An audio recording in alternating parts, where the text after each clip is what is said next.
नमस्कार बच्चों, मैं राजेश कुमार मीणा, सहायक आचार्य इतिहास, राजकीय महाविद्यालय अटरू 12।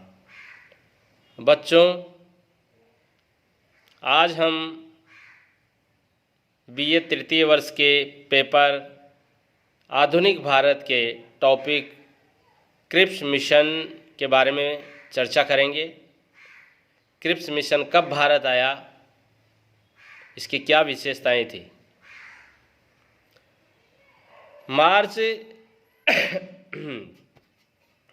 1942 को ब्रिटिश प्रधानमंत्री चर्चिल ने यह घोषणा की कि युद्ध मंत्रिमंडल ने भारत के विषय में एकमत होकर कुछ निर्णय किए हैं और हाउस ऑफ कॉमन्स के नेता सर स्टैफर्ड क्रिप्स भारत आकर स्वयं निजी विचार विमर्श से अपने आप को संतुष्ट कर इस निर्णय से लोगों को अवगत कराएंगे और यह निर्णय एक न्यायपूर्ण और अंतिम निर्णय होगा और अभीष्ट मंतव्य प्राप्त कर लेगा।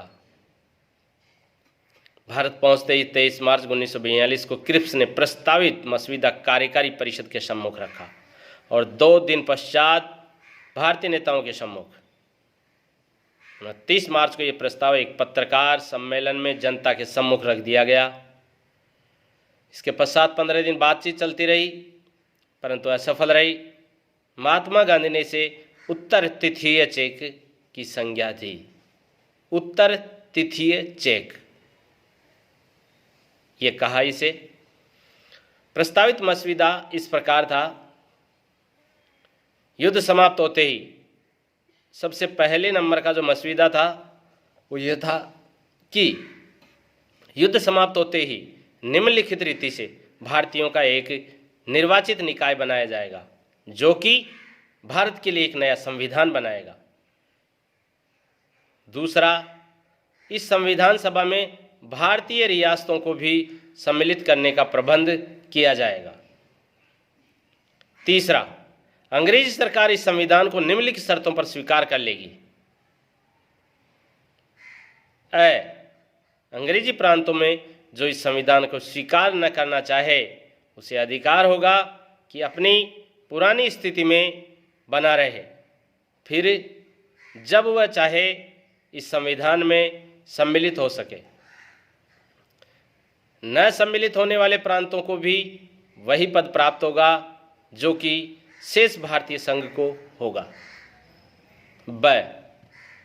जिस संधि के अनुसार अंग्रेजों द्वारा भारतीयों को पूर्ण अधिकार दिए जाएंगे उसमें जातीय तथा धार्मिक अल्पसंख्यकों की रक्षा इत्यादि के प्रबंध किए जाएंगे, परंतु इस पर अन्य अंग्रेज राष्ट्रमंडल के सदस्यों के साथ संबंधों पर कोई प्रतिबंध नहीं होगा। कोई अन्य भारतीय रियासत इस संविधान से संबंध बनाए अथवा नहीं, परंतु यह आवश्यक होगा कि एक नई परिस्थिति में इन संधि संबंधों को आवश्यकता अनुसार परिवर्तित किया जा सके। संविधान बनाने वाली चौथा जो मसौदा था वो ये था कि संविधान बनाने वाली सभा का चुनाव विधानसभाओं के निम्न सदन द्वारा अनुपाती प्रतिनिधित्व के अनुसार किया जाएगा।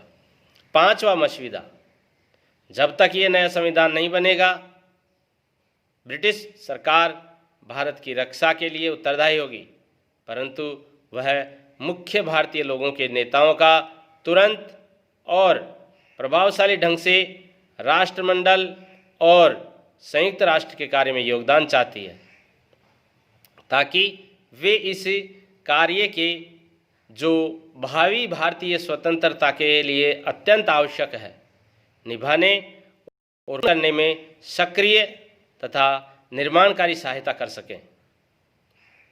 इस प्रस्तावित घोषणा के मुख्य अंग इस प्रकार थे।